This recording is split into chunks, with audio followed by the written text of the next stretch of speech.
తెలంగాణ ప్రభుత్వం అట్టహాసంగా ప్రారంభించిన లేఅవుట్ రెగ్యులరైజేషన్ స్కీమ్ ఎల్ఆర్ఎస్కు ఆశించినంత మేర ముందుకు సాగటం లేదు. ఎల్ఆర్ఎస్ ప్రక్రియపై విస్తృతంగా ప్రచారం కల్పించకపోవటం, ఎల్ఆర్ఎస్ చెల్లింపుల్లో సాంకేతిక సమస్యల వంటి కారణాలతో ఈ స్కీమ్ నెమ్మదిగా సాగుతోంది. ఎల్ఆర్ఎస్ దరఖాస్తులకు క్షేత్రస్థాయిలో ఇబ్బందులు తప్పటం లేదు.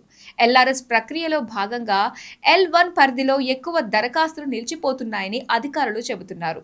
ఈ క్రమంలో సిబ్బంది చుట్టూ తిరగలేక దరఖాస్తుదారులు విసిగిపోతున్నారు. ఇలాంటి అనేక స్టోరీల కోసం మీరు మా REG టీవీని సబ్స్క్రైబ్ చేసుకోండి. అదేవిధంగా ఇండియాలోనే ప్రప్రథమ real estate weekly newspaper Property Pulse ను తప్పకుండా సబ్స్క్రైబ్ చేసుకోండి. రియల్ ఎస్టేట్ కు సంబంధించిన పూర్తి పరిజ్ఞానం లభిస్తుంది.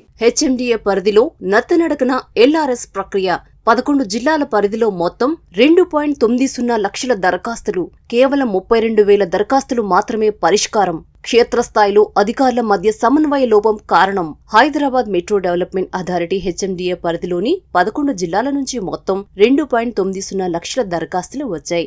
LRS కోసం ఫీజులు చెల్లించేందుకు దరఖాస్తుదారులంతా సిద్ధంగా ఉన్నారు. అందుకు అనుగుణంగా క్షేత్రస్థాయిలో రెవెన్యూ ఇరిగేషన్ శాఖ అధికారులు పరిశీలించి LRS కు అర్హత ఉందా లేదా అన్నది ధృవీకరించాలి.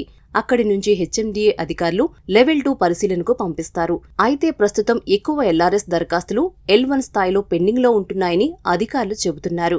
LRS ప్రక్రియ విషయంలో అధికారుల మధ్య సమన్వయం ఉండడం లేదనే టాక్ వినిపిస్తోంది. క్షేత్రస్థాయిలో పరిశీలనకు ఒక విభాగం అధికారి వస్తే ఆ సమయంలో మరో విభాగం అధికారి అందుబాటులో ఉండడం లేదని దరఖాస్తుదారులు వాపోతున్నారు.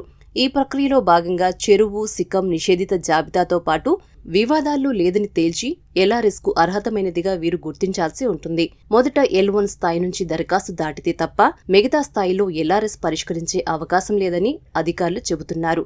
LRS ద్వారా ఇప్పటి వరకు 32,000 దరఖాస్తులను పరిష్కరించారు. తద్వారా ప్రభుత్వానికి 260 కోట్ల వరకు ఆదాయం వచ్చింది.